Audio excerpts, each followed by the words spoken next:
உங்களுடைய குடல் சில மாதங்களுக்கு ஒரு முறை தன்னைத்தானே முழுமையாக புதுப்பித்துக் கொள்ளுகிறது. உங்களுடைய மூளை வருடத்திற்கு ஒரு முறை தன்னைத்தானே முழுமையாக புதுப்பித்துக் கொள்ளுகிறது. உங்களுடைய அடிவயிற்றிலே இருக்கின்ற ஜடராக்னி நீங்கள் வயிற்றுக்குள்ளே போடுகின்ற உணவுகளை மட்டுமல்லாது உங்கள் உடல் உறுப்புகளையே கூட ஜீரணிக்கின்ற சக்தி வாய்ந்தது. அதனாலதான் உங்கள் நுரையீரல் மீண்டும் மீண்டும் புதுப்பிக்கப்பட்டுக் கொண்டே இருக்கிறது.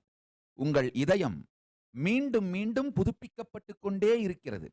இதயத்துக்குள் செலுத்தப்படும் ரத்தம் மட்டும்தான் புதுப்பிக்கப்படுகிறது, தூய்மை செய்யப்படுகிறதுன்னு தயவு செய்து நினைக்காதீர்கள். இதயமே புதுப்பிக்கப்பட்டுக் கொண்டிருக்கிறது.